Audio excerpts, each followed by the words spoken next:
It's another great day this week, ladies and gentlemen. Welcome to Press Hour. Decent work over the years has been a far cry in Cameroon. An average Cameroonian worker, be they in the public or private sectors, has a tear-provoking story to tell about their work conditions and the employer-employee relationship.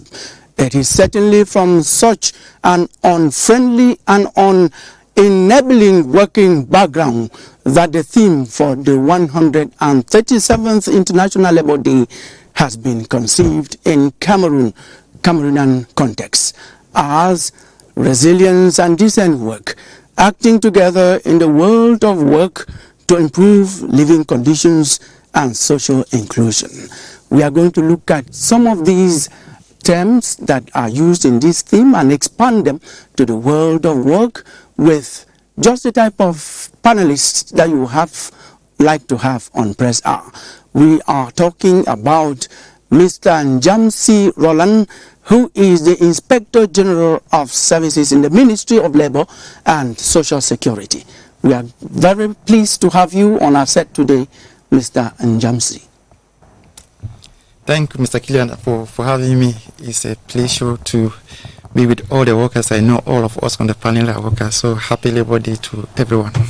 And next to you is our own Hannah Ekonde, journalist CRTV, someone who says what she thinks. Hannah, it's always a pleasure to have you on the set. Thank you very much, Kilian. It's my pleasure to be here. Yes, pleasure shared, Hannah. And let me introduce someone you've seen on this set. As far as I'm concerned, for the first time, we're talking about Barrister Edwan Tarh, who is, as I say, barrister at law. She is a human and women's rights advocate by her right. We are very pleased. We are honored to have you on our set, Barrister. Thank you very much, Kilian. The pleasure is mine too. Okay, and Dr. Kennedy Tumenta. Dr. Kennedy Tumenta is an economist. He's an employer as well. He's going to play that double role here. He even has some other caps. We are going to limit at the two here because they tie squarely with our discussion of the day. Dr. Kennedy Tumenta, it's our pleasure to welcome you on Press Hour. Thank you, Kilian. It's always a pleasure to be here, and I look forward in exchanges with this wonderful panelist. Wonderful, you can say that again. And I am sandwiched here by two great ladies, and to the ends you have the two great men. Ladies and gentlemen, what else do you want on a debate panel like the one of today? But before we get into the debate, you know our kicker is the press review, what the press has been talking about in the week. And Yoti Kalele Songe read the newspapers for us. Yoti.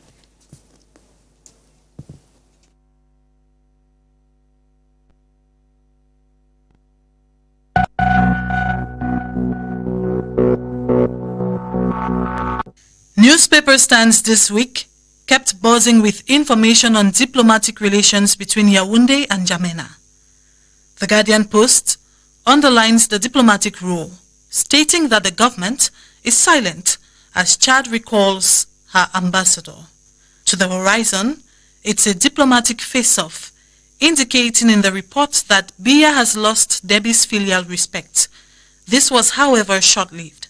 An article on Cameroon Insider reveals that Paul Biya sent an envoy to N'Djamena following the misunderstanding over an oil-related deal. The Horizon projects the minds of some persons with its headline, Diplomatic Crisis with Chad. Biya dispatches Ngongo to N'Djamena at last. Municipal updates terms it as Biya putting wisdom at work to pursue unity after Chad's concerns, thereby opening a new diplomatic line to strengthen relations. And the Guardian Post concurs. Back home, defense and security officials could be seen committing on the Guardian Post to beef up security nationwide ahead of the National Day celebration. The same information is transmitted on Cameroon Tribune, with the Minister Delegate at the Presidency of the Republic in charge of defense strongly recommending vigilance in view of the upcoming National Day. News on standardizing consular services was also welcome this week. Cameroon Insider tells readers all is set for a digital visa launch. with Cameroon Tribune adding that practical modalities on how to use the portal have been presented. Municipal Updates highlights that the platform for online application for biometric entry visas into Cameroon will be active from May 1, while the Minister of External Relations tells the Guardian Post that the e-visa aims to attract foreign investors and visitors. There were equally articles on the technical and general baccalaureate examinations that have begun in the nation. The NCC frowning against unorthodox practices and threatening sanctions, and activities leading up to the International Labour Day. Eco Outlook on its part took an interest on the unprecedented wild weather gripping Buea, while Newswatch came back on the reconstruction plan for the northwest and southwest regions entering a decisive phase. In sports, the papers disclosed that Colonel Kalkaba Malboum has been re-elected president of the Confederation of African Athletics. One thing the print media made sure readers don't miss is that Monday is Labour Day.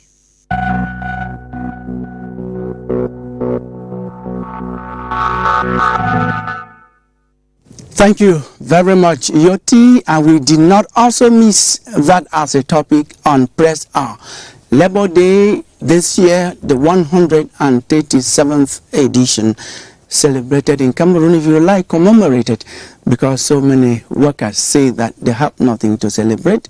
True, others celebrate. We always have two sides of a coin. And the theme in Cameroon this year is resilience and decent work, acting together in the world of work to improve living conditions and social inclusion.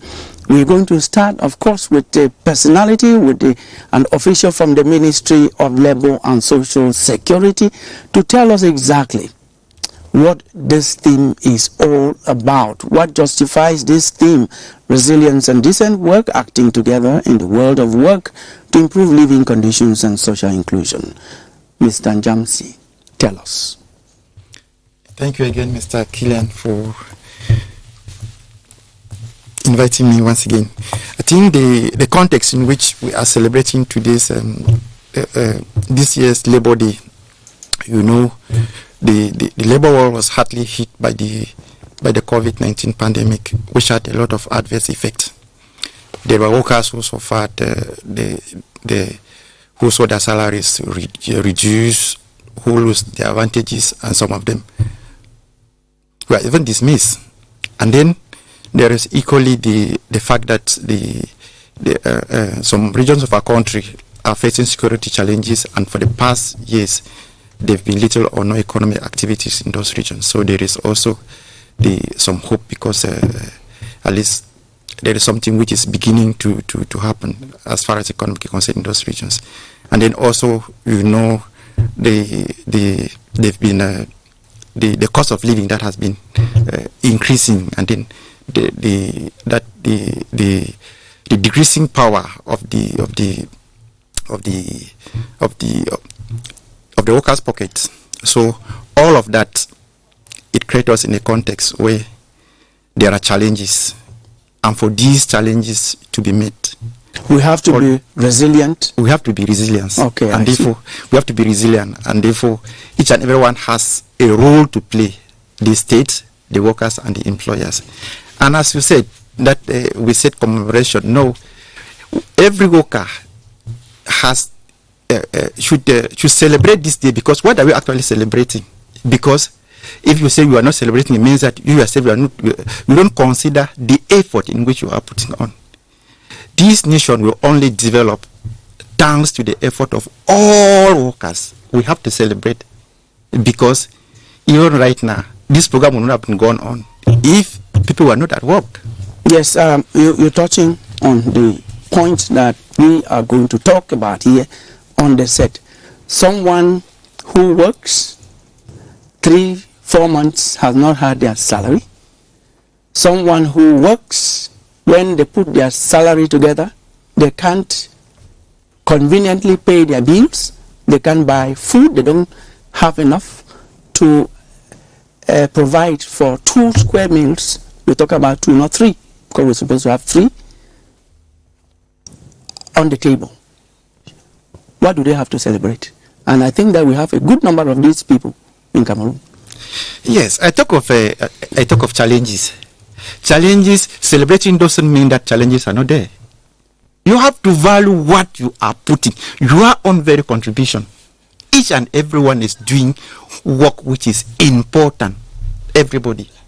Because there will be no bread if bakeries don't produce. And just maybe because what we need to know is that we need to encourage all these workers.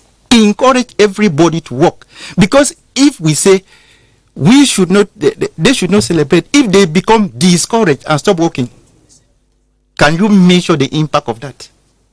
Of course. It means our society will totally collapse. Okay, I get you. Yeah, we're coming back to talk about decent work in Cameroon. That's part of the theme. Yes, and I move over to an economist. Ladies, please. He's an economist. How do you appreciate what the official from the Ministry of Labour and Social Security says, that we have to celebrate, we have to hope, in short, we have to be resilient? He has given good reasons why that theme is there, and I think I accept with him. But you agree? You are an economist, you are also an employer. Kilian, when my dear brother Njamnshi, he sets the foundations upon which the productivity of our economy is being built, which is the productive capacities of the employees, the creative knowledge of the employers, as well as the regulative functions of the state. But in our own case, of course, we need to exploit these conditions, because for them to function, we need adequate conditions. And for the states, they need the income through taxations. For the employees, they need to have a good living conditions for themselves. For the employers, they need to also have a good living condition for themselves. But do we have social inclusion? So that's the whole question. So I think we will be able to exploit such issues to see if the parameters are all working to make sure that the economic variables of state controls, workers' efforts, employees' creativity and productivity and decent life is beneficial for everybody. If you are questioning whether we have or not social inclusion, is because you know exactly what that means. What does it mean?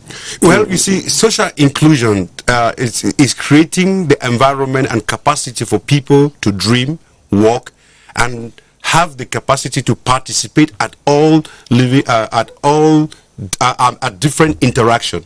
So once you have an environment where some people are capable of participating in any type of social interactions and others are not capable of participating, then we have a problem. Be it the employers being capable of participating in taking care of their families and other issues, and the employers are not capable of participating, then we have a problem. But I think the theme is well chosen, and it's very important for us to work upon it, to understand the interdependency, because social inclusion is a precondition also for economic growth and productivity in the economy. Because once certain people, a certain group of the populations, or let's say the employees, are feel not being included, they can't actually participate in other different social activities, then they might withdraw their creative potentials. At the same time, if the employers feel that the state is asking them to give more than proportionate to what they receive from the employees, then there will be a problem, because their entrepreneurial creativity will not be put into place. Barrister Edwan Tepe, you should have some workers running up to you to complain, I work for this person, I work for this organization, I've not been paid, I've been summarily dismissed, I don't have my rights. Do you first of all think that the worker in Cameroon is protected, before we go to specifics? Thank you, Kilian. This topic is really crucial, especially within this period where so many people are coming out from COVID-19, so many people lost their jobs, So many people have lost their source of income and stuff like that. But in the course of work on the field, we realize that we want to first of all look at the conditions of employment in Cameroon. How are the conditions? We have a labor code that has clearly stated these conditions of work, of employment. We have to look at the hours of work. The labor code states that averagely it should be 40 hours per week. But is that what happens? This is, well, exceptionally for agricultural establishments. But now, is this what really happens?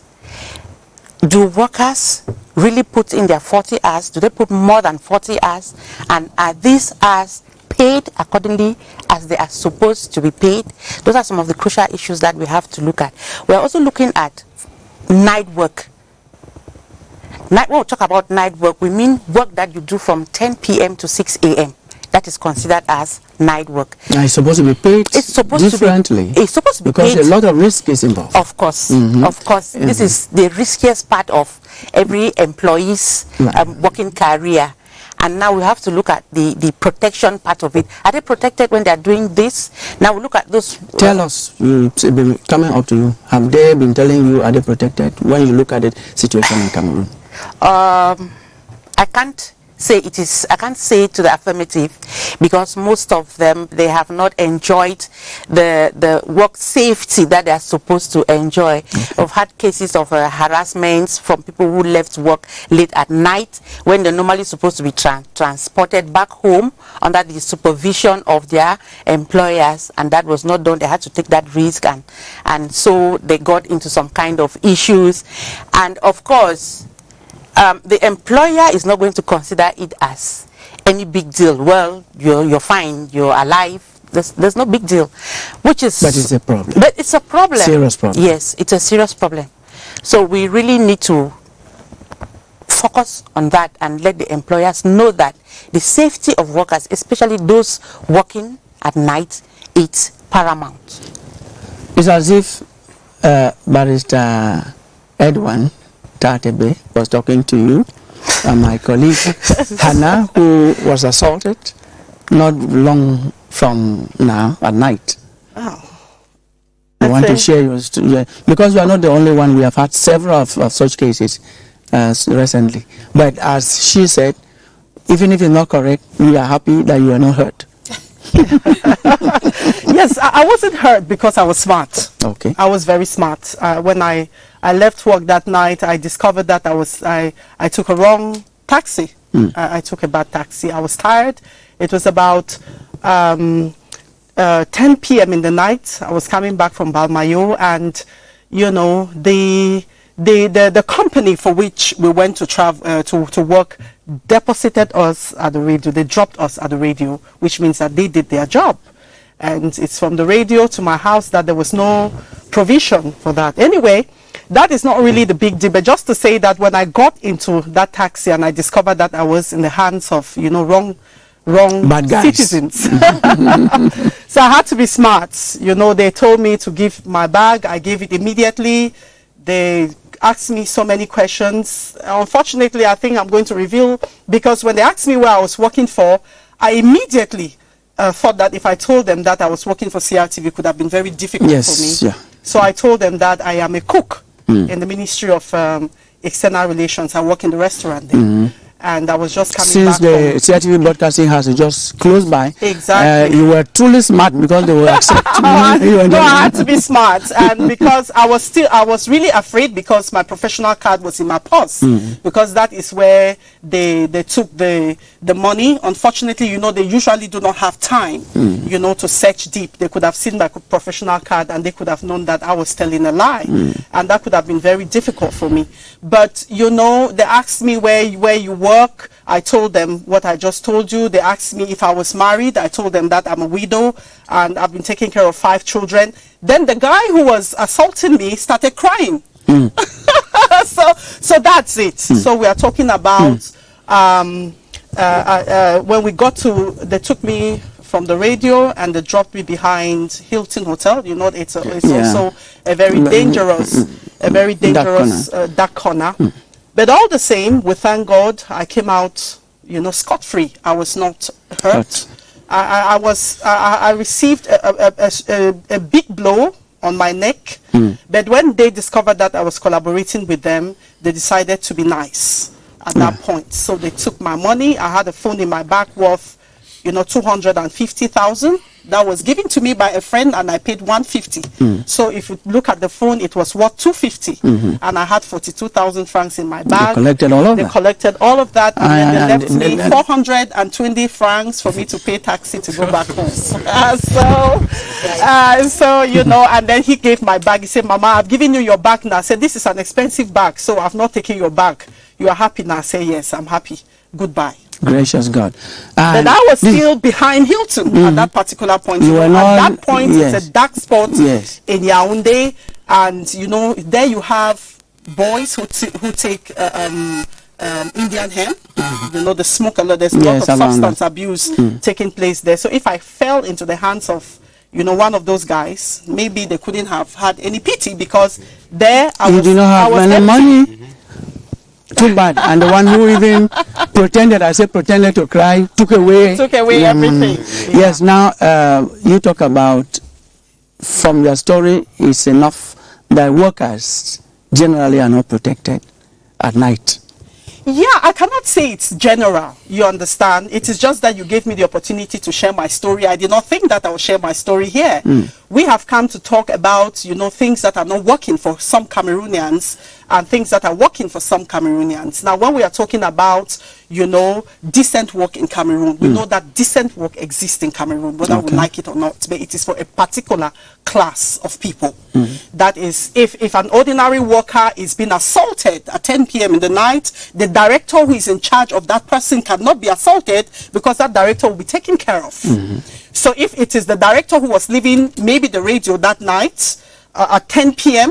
for work and going back home, maybe the service car could have transported the worker, and that is the big problem we have, Kilian. Yes, just to note that there are drivers, there are cars assigned to transport all CRTV workers who go back home at night.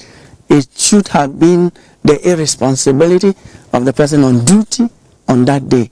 And generally, it's good to write a report when that happens, so that the person who is responsible should pay. Now, Mr.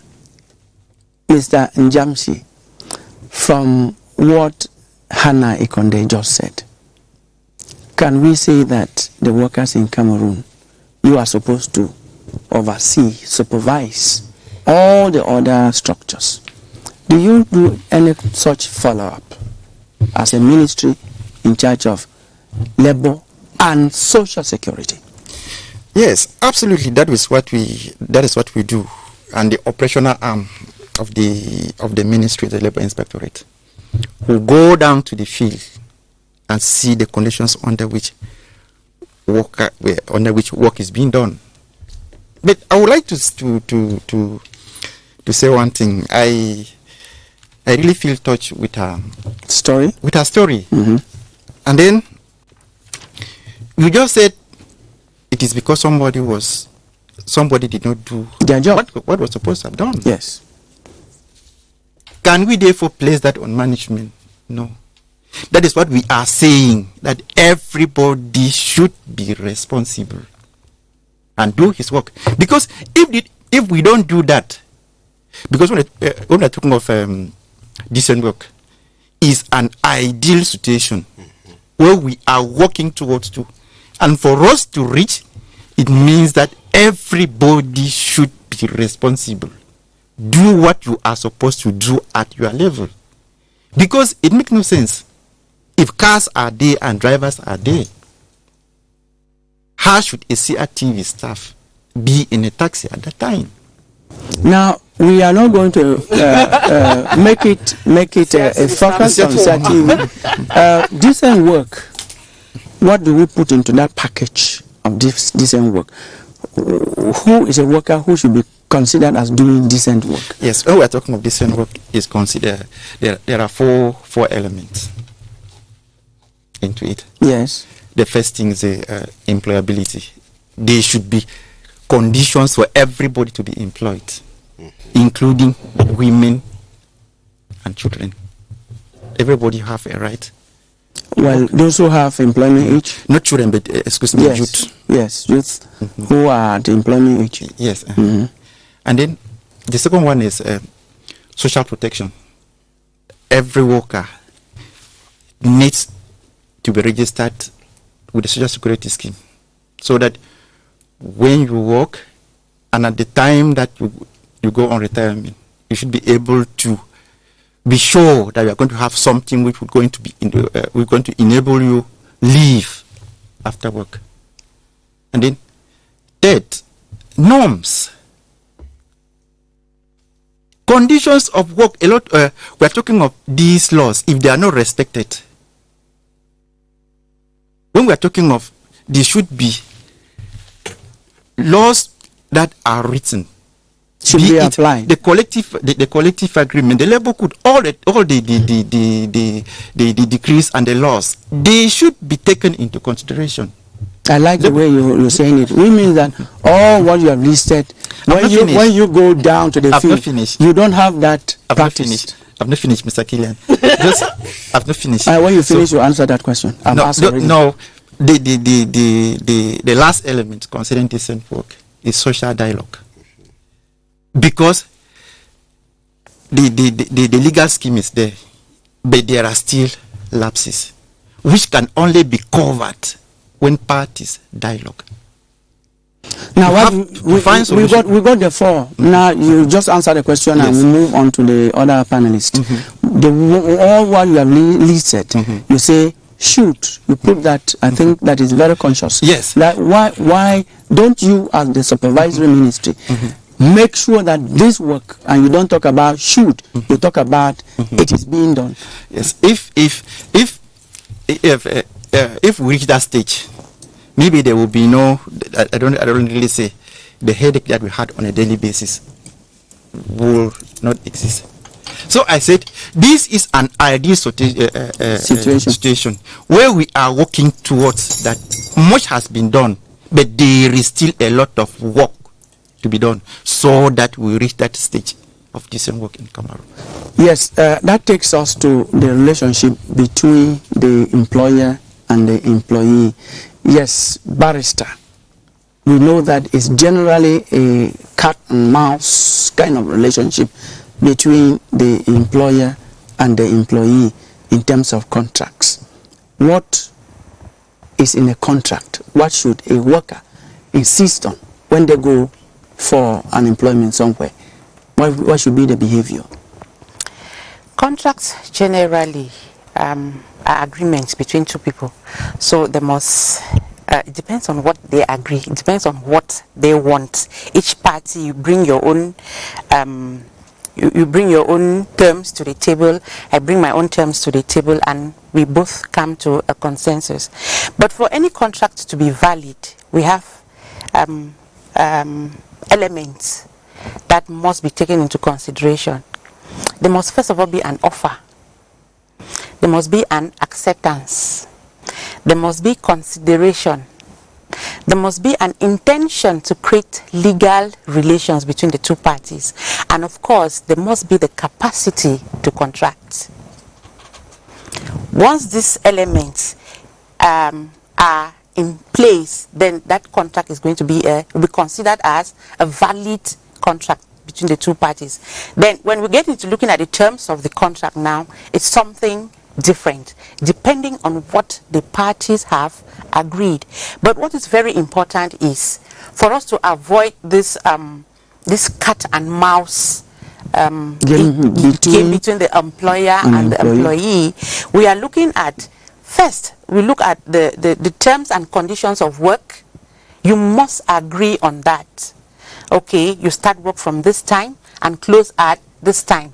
Any work done after this time is going to be paid. It's going to be considered as extra work and it's going to be paid. That is agreed and it must be respected. Once there is a breach in any of those terms, then there is a problem. It's a breach of contract, and the aggrieved party has the right, it is his right to claim for damages for breach of contract. It is his right to terminate the contract if he so feels. But with the situation we have in the country, is that what happens? That is the question I was going to ask you. Yeah, So- because they are worried, if I terminate this contract now, am I going to get another job tomorrow? That's it. That is the problem. And because they are not sure of getting a different job immediately, they are forced to stay in that relationship. And work in abuse even of that contract, that disfavors them at that time. Now, what happens to someone who, because that's the general situation, who actually had a contract and it is terminated abusively? What happens? Oh, you have the right to sue your employer or the employee, whoever. Yes, and what we are told is that when these people who lose their jobs or who are even abusively terminated, their contracts are terminated abusively, the employer, who is generally richer, the boss is going to buy the way, and then the victim, the worker, will find themselves in the streets and know where to go. It's rather unfortunate, but I think that there is justice. I think they can still get justice. One, they start first at the labor inspector. They report the matter. Sometimes I've handled cases where we've had to get to a stage of total conciliation between the employer and at the level of the labor inspectorate, and the matter ends there. There's some money is paid, damages and that. But once we don't get to that point, the inspector has to sign a reconciliation kind of report between the workers, and then the matter is sent before the court of law. We should also have it at the back of our minds that every labor matter before the court is free. Okay. It's gratis. So those who are in such situations, they should go up to labor inspectors, right?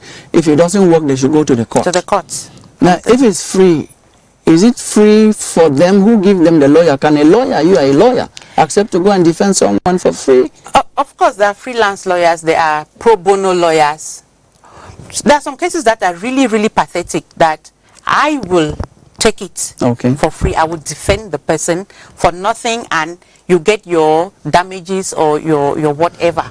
Now, you have given an ideal situation, barrister, where there is a contract. But what we know is people just get employed, they start work before they ever have any contract. They end up not having a contract. And at the end of it, they are dismissed. So what happens to this class of people? Of course, most of our daily activities are based on written contracts. Yes. Now, if you get a taxi to come here, you have entered into a contract with the driver. You get into a grocery shop to buy some groceries, you are in a purchase contract with the authorities. And so these contracts are either oral, that's through written communication, or that implied, that implied from the actions of the parties. Either we discuss to say, okay, I want you to come and start working. Employment contract, you want to start, okay, come start tomorrow. You just go, you start working. No contract, nothing, and tomorrow you have issues. Now the first thing they're going to ask, is there any proof that you both had a contractual relationship? It doesn't mean that because the contract was not written, it cannot be enforceable. Okay. That contract, unwritten contracts are enforceable contracts. So on reading, I came across the fact that there is a number of months during which when you work with someone, whether it is written or not, it becomes a permanent agreement. Is that true? And during which conditions do that happen? Yeah. You start, or should I go to the Inspector General who has been an inspector in the ministry? So could you give us, in terms of if you are employed, if you are working for someone and there's no written contract, is there a time lapse, certain period within which, whether it's signed or not, you are considered by law as someone who is under a contract or covered? Yeah, absolutely. Give us a time frame. There is no specific time frame. Not 6 months, not 1 year? No. Okay. Because in what we need to know is that the law protects workers more. That's a fact. Because in the absence of a written contract, what do we take is what the worker declares. If the worker declares what is not true, because if he come, will you just take? Is a question? Yes. What will you do? Because if somebody comes now and say, okay, I've been working for Mr. B for the past, let me just say, working for the past 1 year. 1 year, and he produces some pay slips. Yes. And he say it was an open contract. What will you use to show that no, it was a fixed term contract? There is absolutely nothing that you can do. Even if they had agreed that it was a fixed term contract. Because we would need, when they talk of fixed term contracts, mean that they agreed that the contract is for 2 years, or the contract is for 1 year. So basically, what we need to do is, we've been encouraging employers, because it makes matters easier for us and equally for them when they have written contracts, because everybody will be able to say this is this and this is and this is and this is this. And then, because at times it becomes very difficult when there are absolutely no documents. For example, there is no pay slip. So you are advising those who are working out there to look for a way of having proof that they are working. Is that your advice? Yeah, yes. Because it will not make sense if you come, because you need something concrete to show that there was a contract. If not, if somebody is just passing around here and say, okay, this is CRTV, I'm going to the labor inspectorate and say I work for CRTV, without anything showing that I was working for CRTV, what will you do? Now, the barrister Edwan said, for fear of being maybe summarily dismissed, the person stays there and doesn't ask for, let us sign something to show. So what are you advising someone, those people who are working under others now, with no written contract, nothing to show, where should they go to? Yes, I take it on me to say this. Yes. The labor inspectorate exists for them. They should have no fears. They can go to the labor inspectorate and give information to labor inspectors who are under the oath not to disclose the source of their information. Okay. That is clear. So please, those who are outside there, don't just accept anything when you feel that it is not correct. The labor inspectorate, that is a structure, a governmental structure, put in place to help you.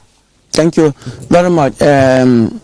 Dr. Kennedy, you've listened to what they are saying. You are an employer. How do you treat your employees? So, the way we are speaking here, it seems as if all employers are, they are scrupulous people. But if you look at the topic of this Labor Day and discussions, we start with the word resilience and decent work. And throughout the panel, we have been discussing about decent work. Resilient for what? Resilience talks about productivity. And that is the cornerstone of employees relationship, productivity. And now, it's only a worse employer that will tend to exploit the capacity of his employees to produce the goods and services that they deliver to earn a living. So it is the Don't we have so many of them who will exploit? So we look at it from two angles. First of all, in the contractual relationship between an employer and an employee, there is what is called asymmetric information, because the employees promise certain things that you only need to exploit after 3 months, 4 months, 6 months in the contractual relationship. And I think that the labor code actually creates space to determine this gross moral hazard, asymmetric information moral hazard, meaning people promise what they cannot even deliver. And by the time you have locked yourself into a fixed term contract, there's no way to get them out.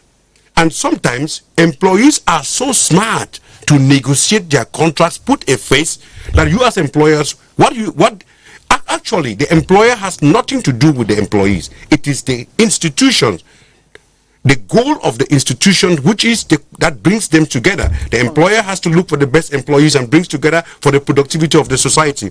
So, Kilian, to answer your questions, employers are well placed. In their DNA, they are looking for the best employees to cajole, to create the best environment for them to work together and stay longer together. Sometimes the employees themselves don't want to have fixed term contracts because they are looking for a stepping stone to build their CV and go away. And Kilian, I have had experiences where we get young people, employ them, train them, send them abroad. We do that. Send them during their study abroad to go and study. When they come back, and because in the contractor relationship implicit, you have to work in the long term. Productivity comes gradually. So after some time, they just say they leave without even telling you goodbye. That would be too bad. So what I want to say is, of course, we as employers, we do everything possible to create an environment that is conducive for the employees to produce the goods and services so that both of us can survive. It's not just a relationship for the employers, and any employers that only look at themselves in the 21st century will lose, because workers today have the implicit knowledge with them. I mean, knowledge today is not like, it's something that I can give to you and I can't give to somebody. The knowledge are found in the brains of the workers, in certain types of workers, and you better create the best conditions for them to stay with you, work, and then you share the benefits. We are going to, yes. Kilian, I wanted to come in with this whole issue of decent work. When we're talking about decent work, what we're talking about, decent work involves employment that is productive, like he's just said, and delivers a fair income. Yes, that's it. It also should ensure workplace security, social protection, better prospects for personnel development, and social integration. Okay. Now, when we are talking about decent work, the decent working conditions come according to the different classes and categories of the workers. That's where the bone of contention is in our country, because we are talking about, let's not get out of the topic. Yes. Cameroon, can decent work be possible? Better, yes. Now, when people are appointed, they are given everything to take care of the people they are supposed to manage. Now, when you are appointed and you come and sit down and you cater for your own immediate security, your own immediate safety, and you do not care about the safety of the people. Now, we are talking about social stratification here, which also gets to the workplace. Yes. Now, you want to say that the person at the highest category should automatically have better, decent conditions. We see it in offices. Yes. When you go to the office, the way a director's office is, the way the general manager's office is, the way the sub-director's office is, the way, and it starts coming down. Now, the biggest issue is that in our demands as workers as well, we should also consider the social stratification on the workplace. Yes. That is, we know in the society where you want to stratify it, you have the aristocrats, you have the bourgeois, you have the middle classes, you have the working classes, and you have the lower classes. Yeah, very correct. It will be very unfair for an employer who is of a lower category to start seeking for decent conditions like the director. Now, let me come. I want to find. Let me land. When people are appointed, they are given everything. Let's say you are appointed, you are given a Prado, you are given a Land Cruiser, you are given this and that. But there is something that is for the general lower class, which category workers, that is not given most of the times. I want to come out like transportation, which is a simple thing. If the director has been given this for the safety and security, when we were talking about safety, social protection, better prospects, and workplace security. If you are being transported as a director, it will be very inhumane for you not to think of the transportation in all safety and security of the lowest worker in your company. That is it. So during the hours that they are supposed to be transported, which are considered unholy hours. So you think that there should be Article 1 in the appointment decisions? Well, I was like joking before we came here. I said Article 1 is okay. Article 2 it's okay. Benefits. But there should be an addition of Article 3, which states that now that you have been appointed, you have to take into consideration the safety and security of the people you have been given to manage. You could not say it. And then now there's another problem. Yes. Let me land. I've taken a lot of time. But when people are appointed to sometimes, you know, as journalists, we have to balance our facts. When people are appointed sometimes, they are giving people to manage. They are giving human beings to manage, but they are not given the means to manage them. Okay. So how do you balance that? That is, I want to give an example of a woman who leaves work at 10 p.m. in the night. The director doesn't have fuel. The director has not been given fuel to transport that worker. The driver is on standby. The car is available, but the nitty-gritties of the fuel, the simplest of the fuel was not available. Okay. So the director will not cough out saliva to fill the fuel tank and tell the driver to transport. So that is the thing. So we are talking about decency. We are talking also about management. Yes, and to measure, he's an economist. Yes, please, I'll just come to you. To measure how well an economy is doing, we measure the well-being of the middle class. Yes. That is where, when you have so many people of the middle class living well, yes, it means the economy. The economy is working. If I make a mistake, then you correct me. I don't know whether that is the case in our country. So, in 2 minutes, because yes, I'll ask you some other questions. So one thing, almost everything she said is well noted. It's what she's saying basically, and that is where our economy should move towards this direction. The direction is creating an ecosystem. Managers should be trained in an ecosystem minded. So which are the stakeholders that I have, not shareholders, the stakeholders that I have, that we have to develop. And again, we are now moving in an economy where we talk about budgetary program budget and so on.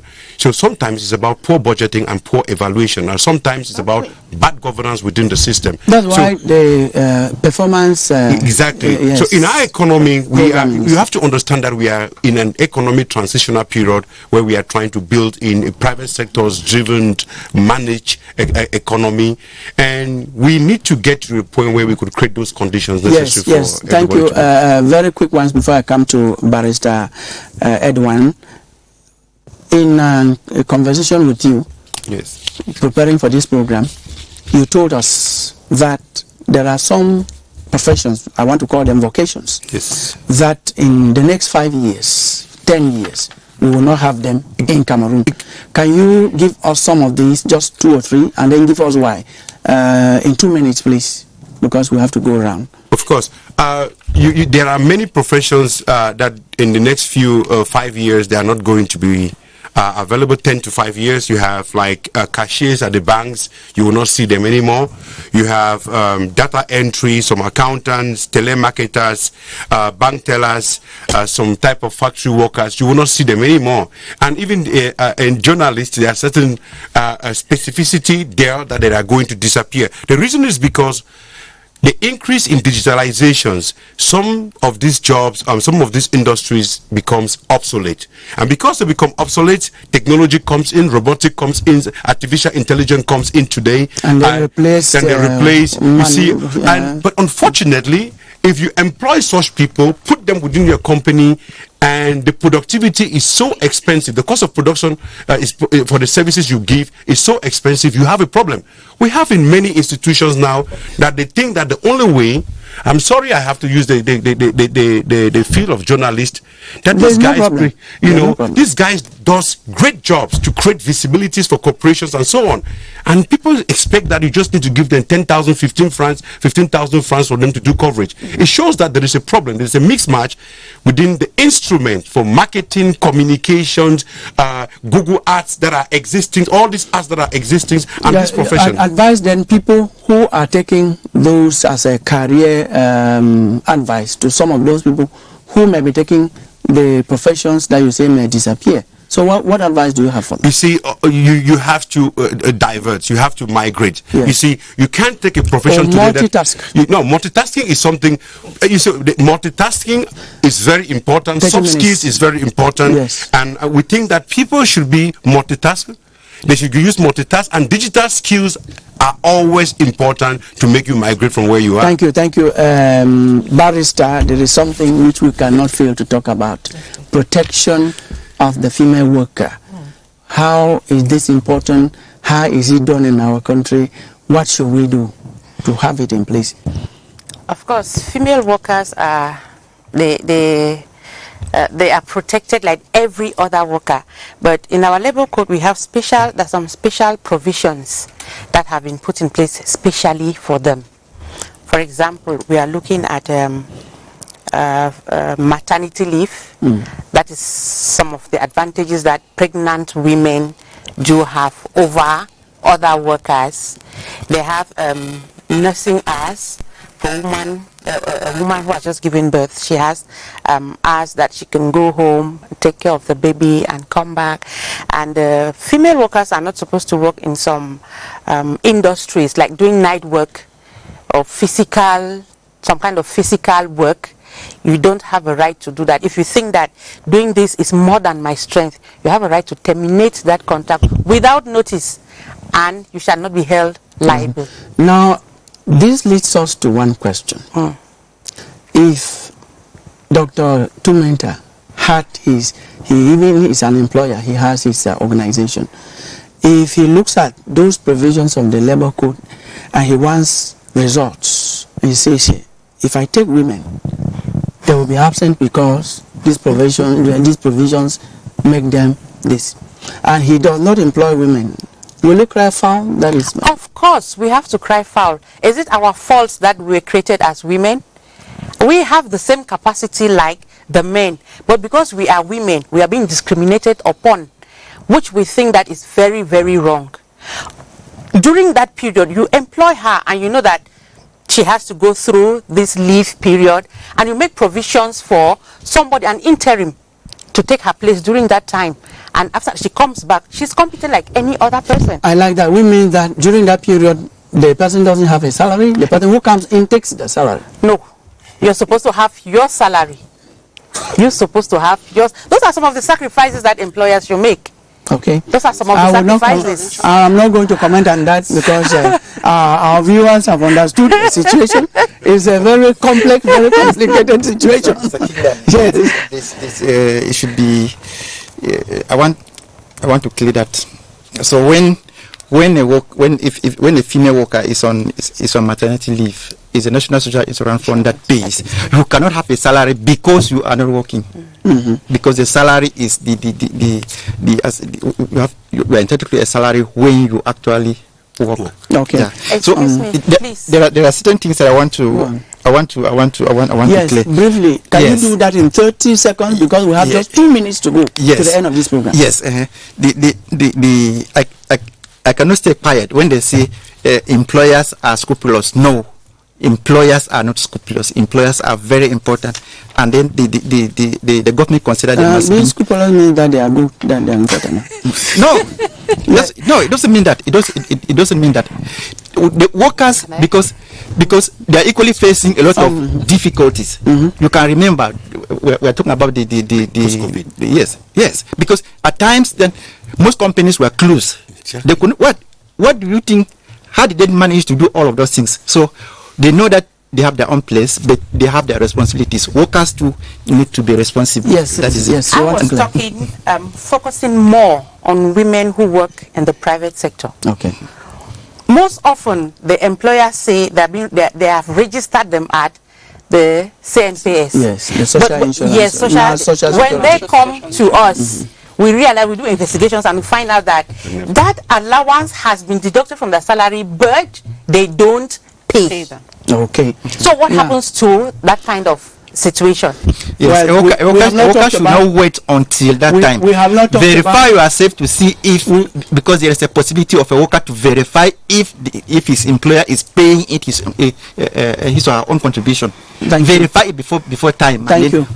Don't wait to the last minute. Thank you. We particularly apologize for not talking about minimum wage, which was part of our points to be discussed here. minimum wage in Cameroon, the interprofessional minimum wage that should be paid to, it has moved from 36.7 to 41, 45, and 60 thousand CFA francs according to category. And we were also going to talk about house helps, domestic servants. We have not talked about that. Those are important things that we missed out on, but we had that on our agenda. I think I had the chance to talk about it when we talked about the social stratification. Yes, so they come at the lower. Exactly. Thank you very much, Hannah Ekonde, CRTV journalist. Thank you very much, Mr. Njamnshi Roland, Inspector General of Services at the Ministry of Labour and Social Security. Thank you very much. Barrister Edwan Tarh, who is Barrister Law, Human Rights and Women's Rights Advocate, and you followed that here. Thank you immensely, Dr. Tumenta Kennedy, an economist, an employer, and some other portfolio. Thank you very much, ladies and gentlemen. We also want to extend especially our thanks to you, ladies and gentlemen, for giving us your time for this past 1 hour on Press Hour. That's what we made time for you. Have a good day ahead.